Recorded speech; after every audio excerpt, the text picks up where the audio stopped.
when they're not that tight. So Yeah. when they're new, I've been able to use the just a thin gauge wire. Yeah. Loop.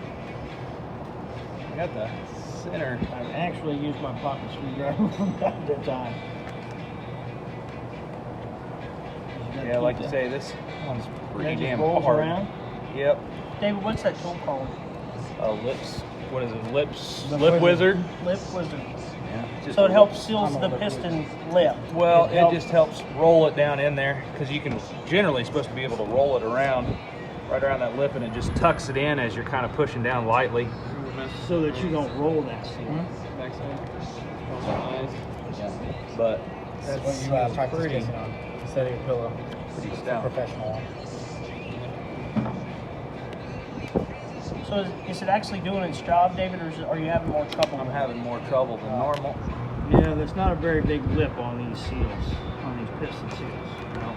Not like it is on a 350 or a 400 or 700 R4 or even a 4T40E, for example. So if we took a chisel and just hammered down on that, Oh yeah, you'd tear that seal up in a hurry. You'd screw it. Yeah, that's a big pocket screwdriver and I'm walking around like that and push them in. Can you still hurt it doing that? Kind of a pain. You can. You must be very careful. You don't want to nick that seal in any way, shape, or form. Nicking that seal or rolling that seal will cause it not to seal. And you don't want that. Yeah, as much pressure as it has to have to overcome that spring. Will they cause that jerk movement? No, it in causes the no shift at all. No shift at all. No gear Or at all. like slipping. Yeah, or a lot of slip, yeah. Depends on how bad it leaks. If it's a really big leak, there'll be no gear at all. If it's just a tiny pinhole, you may get it engaged, but it's going to slip. So all these things that could go wrong just in here that cause those symptoms, are there more things in here that can cause them symptoms as well? So you could have all these clutches are the the same. same. So you could have one. So how you'd have to get the whole transmission apart just to find the problem. Like if it's clutch back But if it's forward. in third gear, you go to third gear clutch pack.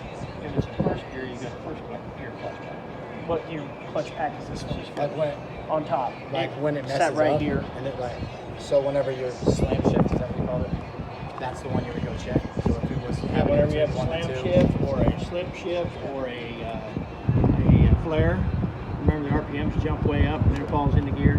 Whatever gear you're going into, that's the gear you want to go. That's the gear that's giving you issue. Whether you got a bad piston in it, whether you got bad clutches in it, or you've got a fluid flow problem, valve body problem, not putting the fluid there where it's supposed to. Flare a lot of times will be caused by a stuck valve. It's stuck, it won't move, so it doesn't shift, and it keeps putting more and more pressure on it to apply that clutch. Finally, that valve moves real quick, and then bang, it goes into gear. But from the time it's disengaged to the time it engaged, your RPM jumps up. awesome.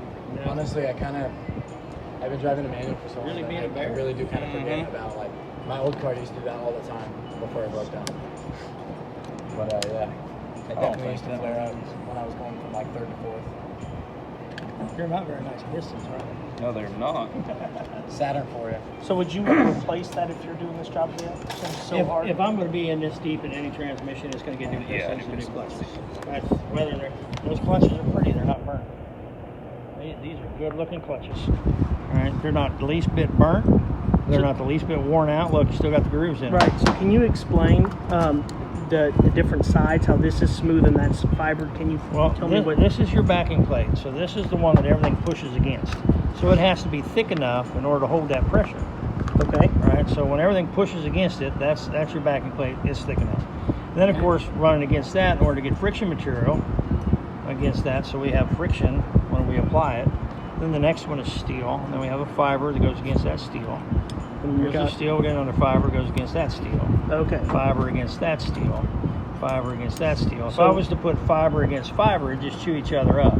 So one side of each of those plates is fiber and steel. In this transmission. In this yes, it Some could be transmissions have fiber on both sides, here and steel here, on both and sides. steel on both sides, here and here. But that's not the case with these. Not the case of these. But even if they are solid steel or solid fiber, you have to alternate steel, fiber, steel, fiber, steel, fiber. Just like all that side's fiber, all that side's steel.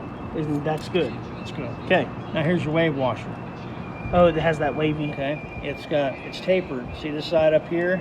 You can see the wear on up here. Yep. And you can see the wear on the inside down here. It doesn't wear on the outside. So it's tapered. It's at a slant here. So it acts as a spring.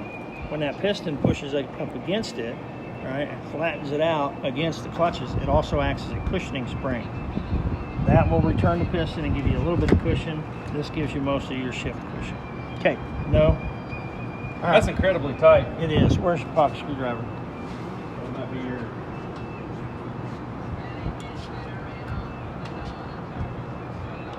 It starts to squeeze that, and you can't even move it or roll it anymore. So is the problem is it's not sealing, David? The problem is the seal won't go down in a hole. Two seal. Stay around. Could it be warped? No. Just It's too just tight. stiff. A little older on the rubber. Stiff and